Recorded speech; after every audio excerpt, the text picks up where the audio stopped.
جنات کو یہ قدرت ہے کہ وہ بند دروازے اور بند دیوار سے نکلے، لیکن عجیب بات سنو، جب اعوذ باللہ من الشیطان الرجیم پڑھ لی جائے پھر یہ طاقت ختم ہو جاتی ہے۔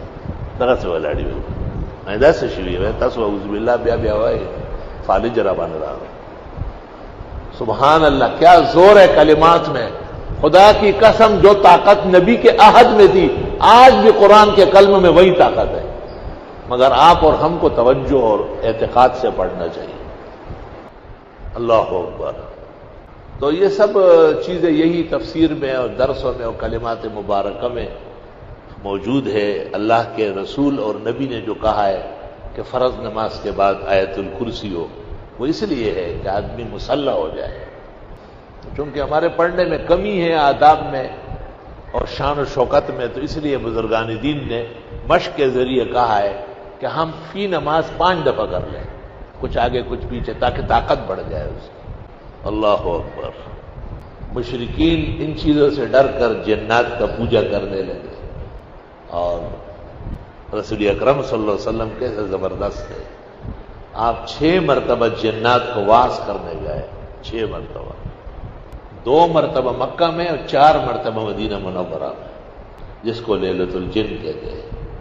ان میں ایک دفعہ عبداللہ ابن مسعود ہے اور ایک دفعہ عبداللہ ابن زبیر بھی ساتھ گئے۔ عبداللہ ابن مسعود کہتے ہیں کہ مجھے کہا کہ آج کہیں جانا ہے، عشاء کی نماز پڑھ کر کے میں انتظار میں بیٹھا رہا، کافی وقت گزر گیا تو آپ تشریف لائے گا، چلو۔ چلتے چلتے چلتے اتنے دور گئے کہ میں سمجھ گیا کہ مدینہ مکہ کے حدود ختم ہو گئے ہوں گے۔ کہا مجھے بٹھایا اور ایک لکیر کھینچی، حصار کہتے ہیں اس کو، لکیر کھینچی، اور فرمایا کہ بس یہی بیٹھو، لکیر کے باہر جو کچھ ہو تم مت ڈرو، اور اگر تو لکیر سے نکلا یکون لقاؤنا یوم القیامہ، پھر ملاقات قیامت میں ہو، میں ذمہ دار نہیں ہوں۔ وہ کہہ رہے قسم قسم کی بلائیں آئی، طوفان آئے، لیکن لکیر تک آتے ہی ختم، کیونکہ حضرت صلی اللہ علیہ وسلم نے فرمایا تھا، آپ عجیب و غریب پیغمبر ہے، آپ کی نظیر نہیں ہے کائنات، یا رب صلی وسلم علیہ۔ طالب علم وہ خط بھی حاصل کر لے جو آپ نے جنوں کو لکھا ہے کہ میں آیا ہوں برحق پیغمبر، تم اپنی شرارتیں ختم کرو، جاؤ جنگلوں میں، صحراؤں، پہاڑوں میں، خبردار کہ تم نے کسی مومن مسلم کو پریشان کیا۔ اس خط کی تاثیر یہ کہ جس گھر میں ہو بلکہ یاد ہی کر لو کہ کوئی چیز آگے پیچھے ٹھہرے گی نہیں انشاءاللہ تعالی۔ وہ خط الاحسان میں شائع کیا ہے۔ مشرکین بالکواکب، ستارہ پرست، مشرکین بالعباد الصالحین، نیک لوگوں کا پوجا۔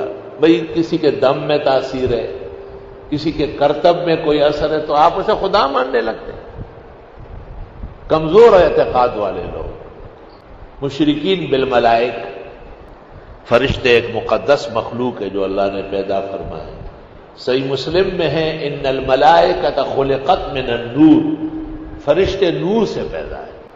کہتے ہیں کہ یہ آگ جو جلتی ہے نا، ایک اس میں کرن ہے، چمک ہے، کارآمد حصہ ہے، جس میں لاؤڈ سپیکر چل رہا ہے، پنکھے چل رہے ہیں اور یہ فانوس جل رہا ہے، یہ کارآمد حصہ ہے، اس سے ملائک پیدا ہے، تو وہ خیر ہی خیر ہے، ان میں کوئی شر نہیں ہے۔ اور ایک حصہ آگ کا آتش فشاں ہے، والجان خلقناہ من قبل من نار السموم، اس پہلے کو کہتے ہیں نوری نورانی، اور اس کو کہتے ہیں نار سموم، وہ آگ جو جلانے والی ہے، جلسانے والی ہے، اس سے جنات پیدا ہے۔ تو آگ جب جلا لیتی ہے تو وہ جگہ کالی ہو جاتی ہے نا، تو جنات اکثر بدصورت ہے۔ تو چونکہ جن اور ملائک ان کی اصل ایک ہے، اور وہ آگ کا شعلہ، اس کا جو کارآمد حصہ ہے چمک اور نور روشنی، اس سے ملائک ہے، تو ان پر خیر غالب ہے، شر نہیں کر سکتے، اور جنات خیر نہیں کر سکتے، شر ہی شر ہے، اور اکثر ان کی شکلیں بگڑی ہوئی ہیں۔ 3 قسم کے ہیں، کچھ لمبے لمبے، کچھ انسانی شکلوں میں ہیں، کچھ کیڑے مکوڑے ہیں، چوہے، چھپکلیاں، بچھو، سانپ۔ امام قرطبی نے تفسیر میں لکھا ہے کہ یہ جو کیڑے مکوڑے ہیں نا، بچو سانپ یہ دم میں نہیں آ رہا ہے، یہ بہت خراب قسم ہے، اور وہ جو انسانی شکل میں ہے وہ فوراً دم مان لیتے ہیں، اور وہ جو بڑے بڑے ہیں وہ بھی ٹھیک ہو جاتے ہیں۔ اللہ اکبر و کبیرہ۔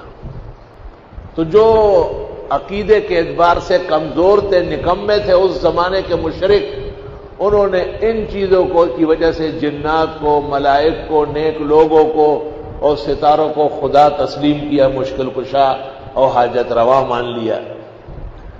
فلا حول ولا قوت الا باللہ۔ آئی سمجھ میں؟ عقیدہ پختہ ہونا بہت ضروری ہے، اس کے فوائد بہت ہیں۔ امتحان ہوتا ہے، امتحان سے نہ گھبرائے۔ نامی کوئی بغیر مشقت نہیں ہوا، 100 بار جب عقیق کٹا تب نگی ہوا۔ بہرحال جنات مکلف ہے، اور جنات شرائع و احکام کے پابند ہیں، اور جنات شر اور خیر کے مالک نہیں ہیں اور پوجے کے لائق نہیں ہیں، وہ خود اللہ کی عبادت کے پابند ہیں۔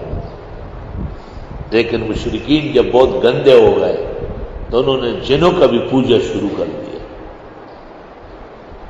اللہ اکبر و کبیرہ۔ میں نے ایک دفعہ دیکھا 3 جن ہیں اور کھمبے کی شکل میں، ہم مجھے کہتے ہیں آج آپ کا آخری وقت ہے۔ میں نے آیت الکرسی پڑھنا شروع کیا تو مجھے کہا ہم تمہاری آیت الکرسیوں سے بھاگنے والے نہیں ہیں، لیکن میرا تو آیت الکرسی پر ایمان ہے۔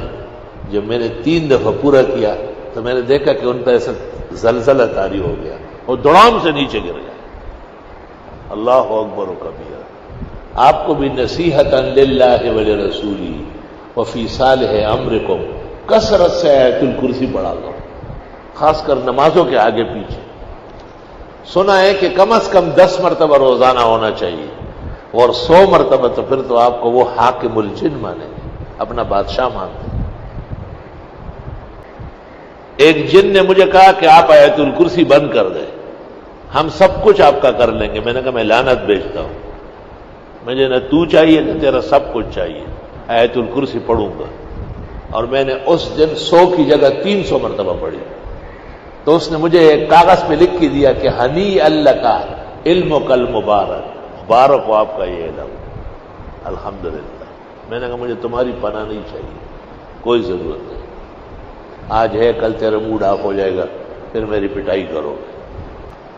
ہمارے ایک جگہ ادارے میں اکثر بند ہوتی ہو، تو ایک طالب علم کو میں نے کہا جاؤ اور وہاں سے کیسٹ لے آؤ، تفسیر کے کیسٹ، وہاں بھی دفتر رہا ہے۔ وہ واپس آیا، وہ کہتے وہاں تو بیڑ بکریاں چل رہی ہے، جنگل ہے، اور دس کی ہے، بس میں کہا ناستا۔ میری بھی جوانی تھی اور پوری طاقت تھی، اللہ نے خاص ہمت دی تھی۔ ایک سریہ میں نے پکڑا اور بھاگا اوپر، تفسر زگورم ننوار کا، یا بتاسو یا بزیب۔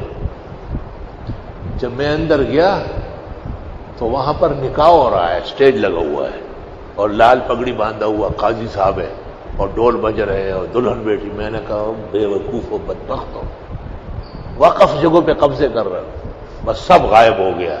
لیکن جب نیچے اترا تو میرا بھی وہی حال تھا جو طالب کا تھا۔ اللہ اکبر۔ تو یہ سب چیزیں یہی تفسیر میں اور درسوں میں اور کلمات مبارکہ میں موجود ہے۔ اللہ کے رسول اور نبی نے جو کہا ہے کہ فرض نماز کے بعد آیت الکرسی ہو، وہ اس لیے ہے کہ آدمی مسلح ہو جائے۔ السلام علیکم جی دوستو، آپ نے دیکھا اور سنا شیخ مفتی ظہرولی خان رحمۃ اللہ علیہ کو کہ شیخ مفتی ظہرولی خان رحمۃ اللہ علیہ کیا بیان فرما رہے تھے۔